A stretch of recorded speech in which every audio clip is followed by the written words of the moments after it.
దేవుడిచ్చాడు సడన్గా. అందువలన ఆర్ యు రెడీ? నిన్నిచ్చాడు, మళ్ళీ డార్విన్ చెప్పినట్టు కోతికి పుట్టిన వాళ్ళం కాదు మనం, అబద్ధాలవి.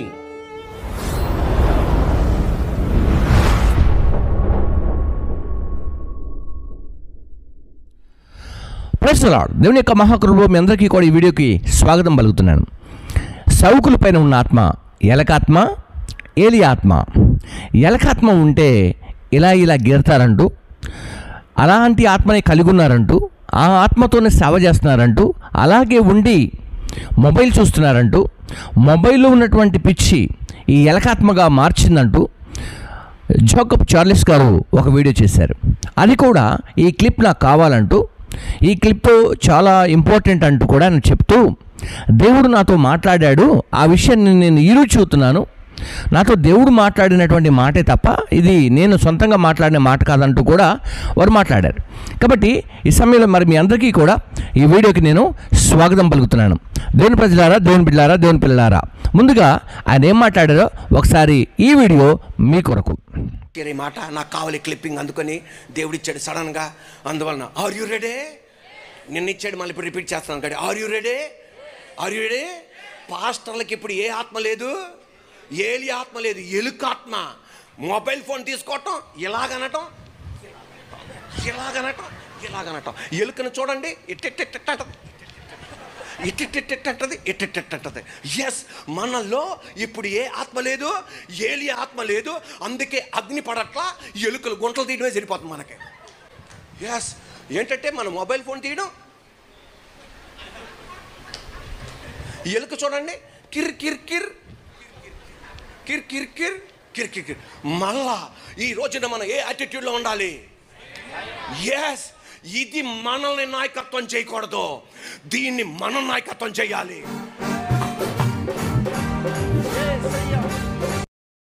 ఇది కొంచెం బాగా రికార్డ్ చేయే మాట నాకు కావాలి క్లిప్. రైట్, చూసారు కదా పాస్టర్ గారికి, అంటే జోకబ్ చార్లెస్ గారికి ఏం చెబుతున్నారంటే, పాస్టర్లకి ఏలియా ఆత్మ లేదు. ఫస్ట్ వారు చెప్పినటువంటి మంచి పాయింట్.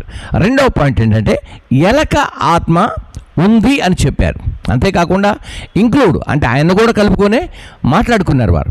ఆ తర్వాత ఏం చెప్పారంటే, ఆ ఎలక ఆత్మ ఏం చేస్తుంది అంటే మొబైల్ని ఇలా చూస్తూ గీరుతూ ఉంటుంది. రెండవదిగా ఎప్పుడు కూడా అందులోనే మనసు ఉంచేటట్లుగా చేస్తుంది అని చెప్పారు. సరే, మంచిది. ఈ సమయంలో రెండవది ఏం చెప్పారంటే వారు, సౌకుల పైన ఎవరి ఆత్మ లేదు, ఏలియా ఆత్మ లేదు అంటూ కూడా వారు ప్రశ్నించారు. మంచిదే సార్. సో ఈ రెండు విషయాల మీద మనము కొద్దిసేపు మాట్లాడుకోవడానికి, సమాధానం కూడా చెప్పాలి కాబట్టి మాట్లాడుకోవడానికి మనం ప్రయత్నం చేద్దాం. ముందుగా జోకబ్ చార్లెస్ గారికి నేను హృదయపూర్వకమైనటువంటి శుభాలు తెలియజేస్తూ, మీరు చేస్తున్నటువంటి ప్రసంగంలో దేవుడు మాట్లాడితే నిజం చెబుతాడా, అబద్ధం చెబుతాడా? ఒకవేళ దేవుని యొక్క స్వరాన్ని మీరు విని మాట్లాడుంటే దేవుడు స్పష్టంగా నిజం మాట్లాడి చెబుతాడా, అబద్ధాన్ని మాట్లాడి చెబుతాడా?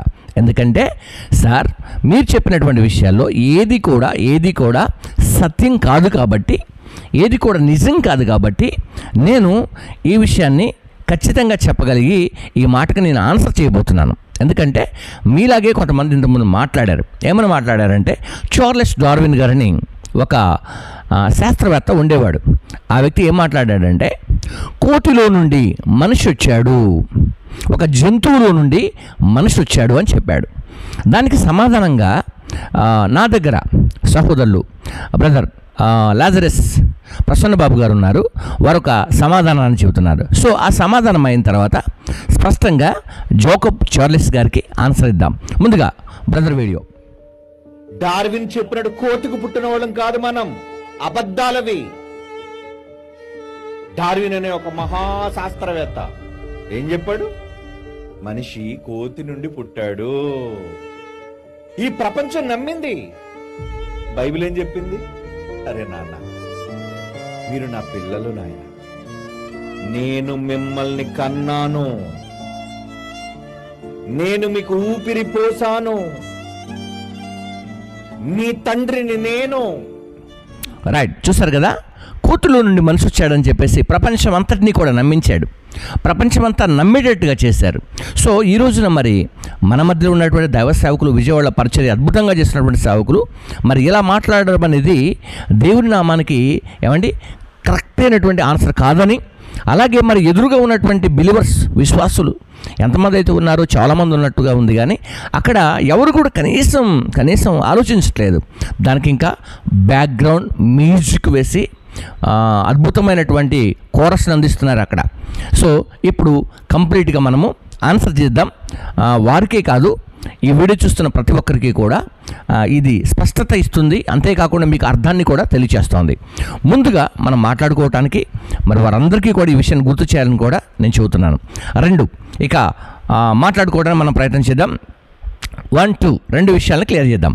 రైట్, ఓకేనా? ముందుగా అసలు ఎలకలో ఆత్మ ఉంటుందా? First of all Jacob Charles గారికి మరి చెప్పారు కాబట్టి, దేవుడు చెప్పాడు కాబట్టి, జాకోబ్ చార్లెస్ గారే చెప్పలేదు, దేవుడు జాకోబ్ చార్లెస్ గారికి చెబితే ఆయన ప్రజలకు చెబుతున్నాడు. సో వారిని నేను ప్రశ్నిస్తున్నాను, ఈ ప్రశ్న వారికే. ఎలకలో ఆత్మ ఉంటుందా? పోనీ ఎలకలో ఆత్మ ఉందని బైబిల్లో ఎక్కడన్నా రాయబడి ఉందా? ఎలక ఆత్మ ఏమైనా బైబిల్లో పనిచేసిందా? ఎలక ఆత్మ ఎవరితోడైనా మాట్లాడిందా? లేదా ఎలక ఆత్మ ఎక్కడికైనా దర్శించిందా? ఎవరికైనా మరి ఏమైనా చెప్పిందా? లేకుంటే విశేషాలు ఏమైనా ఉన్నాయా అనే విషయాన్ని చెప్పండి, ఓకేనా? రైట్, ఇప్పుడు నేను చెప్పే విషయం ఏంటంటే అసలు ఎలకకి ఆత్మే లేదు. నేను చెప్పే ఆన్సర్ ఏంటంటే ఎలకకి ఆత్మ లేదు, ఏ జంతువుకి ఆత్మ లేదు. అంతేకాకుండా బైబిల్లో ఎక్కడ కూడా ఈ ఎలకలు ఆత్మ కలిగి ఉన్నాయని ఎక్కడ రాయబడలేదు. కాబట్టి దేవుడు ఎందుకు చెబుతాడు సార్? దేవుడు ఎందుకు చెబుతాడు? నీకెందుకు చెబుతాడు? అసలు ఎలక ఆత్మ కలిగి ఉన్నారని నీకెందుకు చెబుతాడు? పోనీ నీలో ఎలకాత్మ ఉందని నువ్వెందుకు అనుకుంటున్నావు? Okay, right. ఎలకాత్మ ఎవరి మీద ఉండదు, ఎలకాత్మ ఎవరిలో ఉండదు. ఎలకకి ఆత్మ అసలు లేదండి, ఇది గుర్తుపెట్టుకోండి. అలాగే డార్విన్ సిద్ధాంతం కూడా ఏమండి జీవ పరిణామ సిద్ధాంతం ఉంటుంది, ఓకేనా? ఆ సిద్ధాంతంలో కూడా కోతి మనుషుల నుండి వచ్చాడని, లేకుంటే మనిషిలో కోతి వచ్చిందని, రివర్స్ అండి, మనిషి కోతిలో నుండి వచ్చాడు, లేకుంటే కోతిలో నుంచి మనిషి వచ్చాడు, మనిషిలో నుండి కోతి వచ్చాడు. ఇది ఎప్పుడు కూడా నేను చెప్పిన తర్వాత ఇది ఫెయిల్ అయిపోయింది. సో ఓకేనా, రైట్. ఇంకొక విషయం ఏంటంటే ఏలియా ఆత్మ సౌకులు పైకి రావాలని ఎక్కడ రాయబడింది బైబిల్లో? ఓకేనా ఏమండి, సౌకులకి ఏలియా ఆత్మ అవసరమా? ఏలియా ఆత్మ సౌకుల పైకి వస్తుందని బైబిల్లో ఎక్కడైనా రాయబడిందా? అంతేకాకుండా ఏలియా ఆత్మ సేవకులకి ఏం అవసరం సార్? మీరు సేవ చేస్తున్నారు, సేవకులు, మీకు ఏలియా ఆత్మతోటి మీకేం అవసరం సార్? ఏలియా ఆత్మ మీ పైకి ఎందుకు వస్తుంది? మరి ఏలియా ఆత్మ రాకపోతే ఏ ఆత్మ వస్తుంది పాస్టర్ గారని మీరు నన్ను క్వశ్చన్ అడిగారనుకోండి, దేవుడు మనకి కొన్ని విషయాలు గుర్తు చేశాడు. నేను రెఫరెన్స్తో మాట్లాడతాను, అంతేకాకుండా సత్యాన్ని, బైబిల్లో ఉన్న సత్యాన్ని మాత్రమే మీకు వివరిస్తాను. ఫస్ట్, తన శిష్యులు పట్టణంలో నిలిచి ఉండండి, మీ పైకి ఒక ఆత్మను పంపిస్తాను, ఆ ఆత్మ పేరే పరిశుద్ధాత్మ. ఓకే, ఏలియా ఆత్మ కాదు. ఏలియా ఆత్మ సేవకుల పైకి అవసరం లేదు, రావాల్సిన పని కూడా లేదు. అది 24లో చెప్పాడు, లూకా సువార్త 24 చెప్పాడు. అది అపొస్తలుల కార్యగ్రంథం 2వ అధ్యాయంలో దిగింది, అది అందరిపైకి వచ్చింది. సో ప్రతి సేవకుడు, అంటే పిలువబడినటువంటి ప్రతి సేవకుడు, వచ్చినటువంటి ప్రతి సేవకుడు, సేవ చేస్తున్న ప్రతి సేవకునికి ఏమి అవసరం అంటే పరిశుద్ధాత్మ అవసరమే తప్ప ఏలియా ఆత్మ అవసరం లేదు సార్. ఏలియా ఆత్మ మనకెందుకు? ఏలియా ఆత్మ మనకెందుకు ఇస్తాడు? ఇప్పుడు జాకోబు గారి ఆత్మ వాళ్ళ అబ్బాయి మీదకి ఇస్తాడా? వాళ్ళ కుమారుడి మీదకి అవసరం లేదు కదా. ఆయనకు సపరేట్ ఉంది. పరిశుద్ధాత్మ అందరికీ అవసరం. అది జీవము కలిగిన దేవుడికి అందరికీ గిఫ్ట్గా ఇచ్చాడు. సో అలాంటి ఆత్మ అవసరం. ఎందుకు అవసరం అంటే ఈ మొబైల్ చూడకుండా ఉండాలన్నా, ఈ మొబైల్ పైన మనం అధికారం కలిగి ఉండాలన్నా, ఈ మొబైలు మన అండర్లో ఉండాలన్నా, ఈ మొబైల్ని మనం శాసించాలన్నా మనకు కావాల్సింది ఏంటంటే పరిశుద్ధాత్మ మనకు కావాలి. పరిశుద్ధాత్మ ఉంటే పరిశుద్ధాత్మ ద్వారా దేవుడు కార్యాలు చేస్తాడు. అంతేకాకుండా ఒక విషయం గుర్తు చేస్తాను, ఇక్కడ గుర్తు చేయనివ్వండి. విషయం ఏంటంటే అయినను పరిశుద్ధాత్మ మీ మీదకి వచ్చినప్పుడు మీరు శక్తిని పొందుతారు. ఓకేనా, నీతి ఏంటో దుర్నీతి ఏంటో. సో మీకు బైబిల్ ఒక రెఫరెన్స్ నేను గుర్తు చేస్తాను. మీ కంపారిజన్ అంటే ఒకవేళ సౌకుల పైన ఉన్నటువంటి ఆత్మల గురించి కంపారిజన్ చేయాలనుకున్నప్పుడు ఎలకల్ని కానీ, పిల్లుల్ని కానీ, ఏమండి కుక్కలు, డాగ్స్ని కానీ ఇలాంటి వాటికి మనము పొత్తు పెట్టుకోకూడదు. ఎందుకు పెట్టుకోకూడదు అంటే సౌకులు అనేటువంటి వారు దేవుడు పిలిచినటువంటి సౌకులు కాబట్టి, ఒకవేళ కొంతమంది బలహీనులు ఉంటారు, కొంతమంది బలవంతులు ఉంటారు, కొంతమంది ఫైర్గా, కొంతమంది పిచ్చిగా వాక్యం చెప్పేసే వాళ్ళు కూడా ఉంటారు. ఓకేనా? సో అలాంటి వాళ్ళలో కొంతమంది ఉన్నారు. ఓకే, వాళ్ళ గురించి తర్వాత మాట్లాడుకుందాం. సరే, ఇక్కడ ఏం చెబుతున్నాడు తెలుసా? 2 కొరింథీ రాసిన పత్రిక 6వ అధ్యాయం 14వ వచనంలో, మీరు అవిశ్వాసులతో జోడీగా ఉండకూడి, నీతికి దుర్నీతితో ఏమి సాంగత్యము, వెలుగునకు చీకటితో ఏమి పొత్తు అంటాడు. సో మన కంపారిజన్ ఎట్లా ఉండాలంటే ఎలా ఉండాలా? అపోస్తలుడైన పౌలు గారు కొరింథీ సంఘంలో ఉన్నటువంటి వారికి బోధిస్తున్నటువంటి బోధ ఇది. ఓకేనా?